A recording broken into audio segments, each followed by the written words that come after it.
खत लिखा है, फिर अख्तर ईमान साहब ने यहाँ के लीडर ऑफ अपोजिशन को लेटर लिखा है। मीडिया के ज़रिए हमने इस बात को कहा है कि MIM पार्टी अलायंस के लिए तैयार है। और फिर अख्तर ईमान साहब ने अपने आखिरी ख़त में ये भी कहा है कि हमको अब 6 सीट दे दी। अब ये उनको फैसला करना है, ये नहीं करेंगे तो बिहार की जनता ये देख लेगी कि कौन बीजेपी को कामयाब कराना चाहता है या कौन बीजेपी को रोकना चाहता है। तो अब ये फैसला बिहार की आवाम पर है। हम तो अपनी जिम्मेदारी को निभा चुके हैं। कल कोई हमसे ना कहे कि आपने बातचीत नहीं की, आपने फुला नहीं किया। हमने तो अपनी तरफ से पूरी कोशिश की और जनता के सामने, आवाम के सामने हमने इस बात को रखी। सर, बिहार में कितने सीटों पर पार्टी चुनाव लड़ेगी या सिर्फ सीमांचल? जब लिस्ट जारी होगी तो आपको पता चल जाएगा। सर, इसके लिए सर एक आई लव मोहम्मद कहने पर जो है पूरा बवाल है, उस पर क्या कहेंगे सर? कि ये शुरू हुआ था कानपुर में, वहाँ के शायद ADGP एडिशनल DGP ने कहा कि कोई नया पोस्टर नहीं लगा सकते। तो उसके बाद हमने सोशल मीडिया पर कहा कि हम इस बात को मानते हैं कि मोहम्मद सल्लल्लाहु अलैहि वसल्लम से मोहब्बत करते हैं। हर मुसलमान मोहम्मद सल्लल्लाहु अलैहि वसल्लम से मोहब्बत करता है, इसलिए कि उसके ईमान का हिस्सा है। अगर हम मुसलमान हैं और अगर हम अल्लाह को जानते हैं तो वो मोहम्मद सल्लल्लाहु अलैहि वसल्लम ने हमको सिखाया है कि अल्लाह है जो ज़मीन और आसमान का खालिक है, तुम इसकी इबादत करो, किसी और की मत करो। हमको उन्होंने बताया है कि तुम्हारा ईमान उस वक्त तक मुकम्मल नहीं हो सकता जब तक कि तुम मोहम्मद सल्लल्लाहु अलैहि वसल्लम को अपनी दुनिया की हर चीज़ ज़्यादा नहीं चाहोगे। ये तुम्हारे ईमान का हिस्सा है। और आर्टिकल 25 में फ्रीडम ऑफ रिलीजन है, तो संविधान में फंडामेंटल राइट है, इसको आप कैसे छीन सकेंगे किसी से? और ये क्या बात है कि नया पोस्टर कैसा लगा है जो यूपी में, क्या गलत है एकदम। सर, गठबंधन को लेकर किसी पार्टी से बात चल रही है? सर, तेजस्वी यादव का कहना है कि युवाओं को इस बार रोजगार मिलेगा, सिर्फ उसके पास डिग्री होना चाहिए। उसके बाद डिग्री होनी चाहिए, यानी हर सर्टिफिकेट वाले को रोजगार देंगे। पहले ये बता दीजिए कि बिहार में ड्रॉप आउट रेट कितना है, ये बता दीजिए कि कितने लोग ग्रेजुएट होते हैं, इसके ऊपर आप फैसला करिए। डिग्री होना चाहिए तो फिर बहुत सरकारों का रिकॉर्ड भी तो सामने आएगा ना, कि उन्होंने कितने स्कूल खुलवाए, कितने कॉलेजेस खुलवाए, कितने काम करवाए। सर, एक सवाल जा रहे हैं,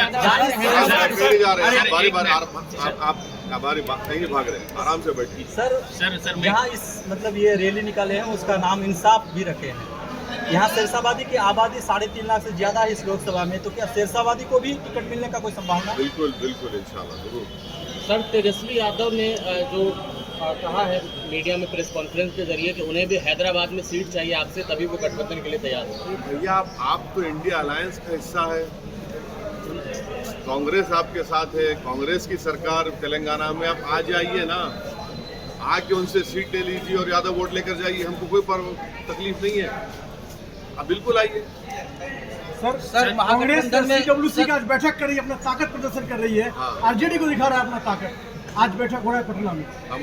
हम अपनी ताकत दिखाने के लिए आज न्याय यात्रा शुरू कर रहे हैं। जी। तो सर, उनका महागठबंधन में शामिल होने के लिए महागठबंधन में शामिल होने के लिए केवल राजद का दरवाजा क्यों? और भी तो पार्टियां हैं महागठबंधन में। नहीं, लीड तो वही कर रहे हैं ना, राजद ही तो लीड कर रही है, उनके साथ दूसरे पार्टियां हैं। नहीं, कहीं ऐसा तो नहीं सर, जो आपका नारा 4 के बदले 40, इसको लेके राजद को चेतावनी तो नहीं है ये?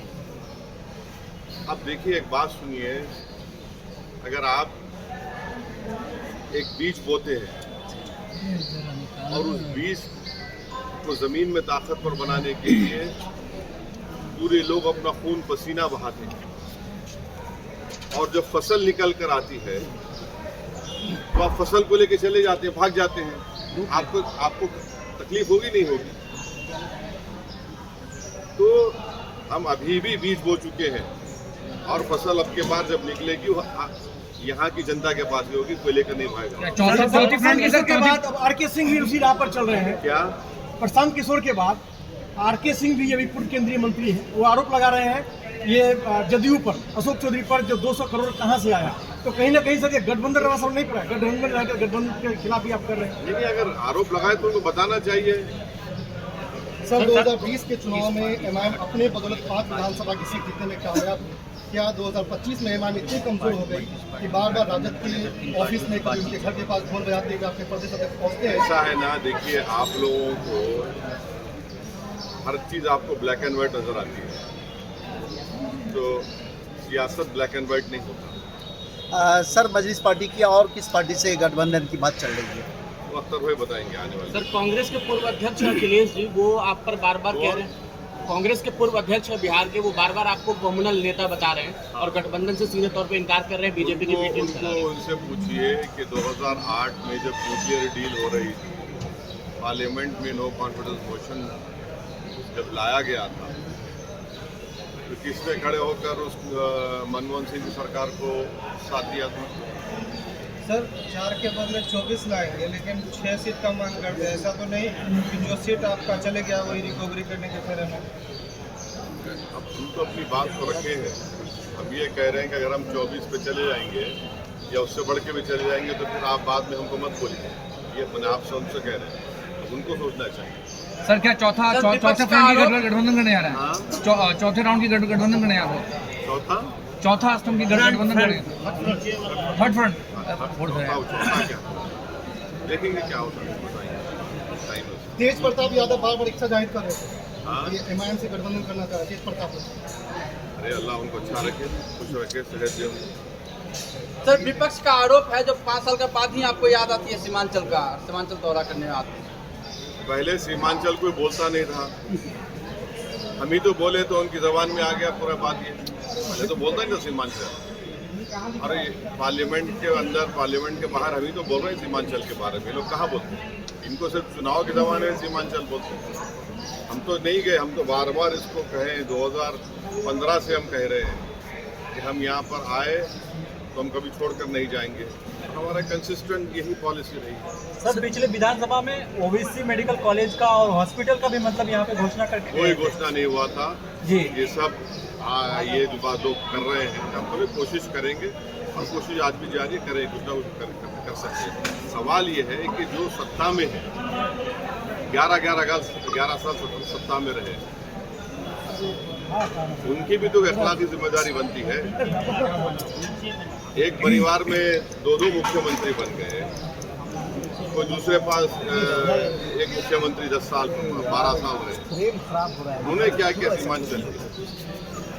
सर एक सवाल है, अभी बहादुरगंज के जो आपके गद्दार विधायक थे, वो अभी एक पोस्टर मतलब फेसबुक में एक पोस्ट कर रहे हैं जो खुद को पढ़ा लिखा बता रहे हैं और आपके जो कैंडिडेट है उसको अनपढ़ बता रहे हैं। तो जो तौसीफ आलम साहब को अनपढ़ बता रहे हैं, जबकि राजद के जो मुख्यमंत्री पद के लिए वो मतलब लड़ रहे हैं, वो खुद 8 पास है, तेजस्वी यादव। क्या कहेंगे? क्या कहना चाहे आपकी बात, जो बात कही थी मैं क्या कहूँ? सर सीमांचल के बाहर सिर्फ ढाका ही चुनाव लड़ेंगे कि और भी विधानसभा सीट होंगे? सीमांचल के बाहर ढाका ही चुनाव लड़ेंगे कि और भी विधानसभा चुनाव लड़ेंगे? अपने बराबर लड़ेंगे। सर मैं कुछ कहना सर कुछ है सर, किशनगंज की जनता एमआईएम को वोट देती है, लेकिन उसके जीते हुए पार्टी दूसरे पार्टी में चले जाते हैं, तो सर अब कैसे लोग विश्वास करेंगे कि एमआईएम को वोट दे, फिर इस बार नहीं कोई पलट जाएगी दूसरी पार्टी में? जिन लोगों ने धोखा दिया उनके साथ जनता नहीं थी, जनता ने उनको वोट नहीं दिया था, जनता ने सीमांचल और एमआईएम पार्टी को वोट दिया था। हमारी पूरी कोशिश होगी कि अब के बाद ऐसे लोगों को हम अपना उम्मीदवार कैंडिडेट बनाएंगे जो इंशाअल्लाह पूरा भरोसे पर उतरेंगे। सर आपकी पार्टी के ऊपर लगातार एलिगेशन लग रहा है कि पैसे के बल पे टिकट दिया जाता है, इस बार क्या सर पैसे के बल पे टिकट दिया जाएगा या जमीन से उठा हुआ नेता मिलेगा?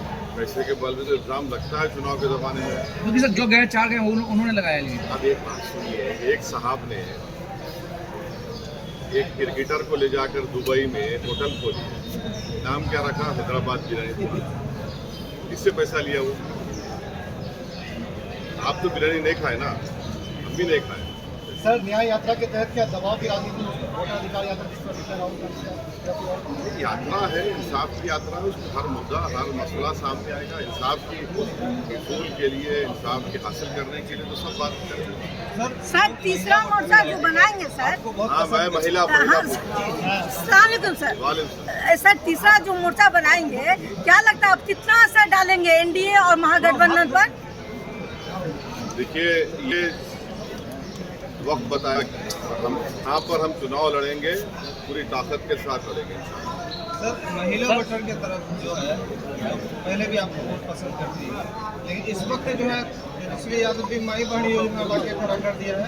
इधर सीएम नीतीश कुमार भी जीविका दीदियों को राशि दे दिया, तो आपके कहीं ना कहीं महिला वोटर पर सिंह हो रहा है, क्या कहना? कुछ नहीं होगा इंशाअल्लाह। हमारी किरदार और में हमारे साथ भी और सर एक बार तेजस्वी को किशनगंज के जमीन से क्या संदेश देना चाहिए? संदेश देना था, बोल चुके आपके साथ। ठीक है, ठीक और हो गया, चलिए थैंक यू। ले लो जिसका ले लो।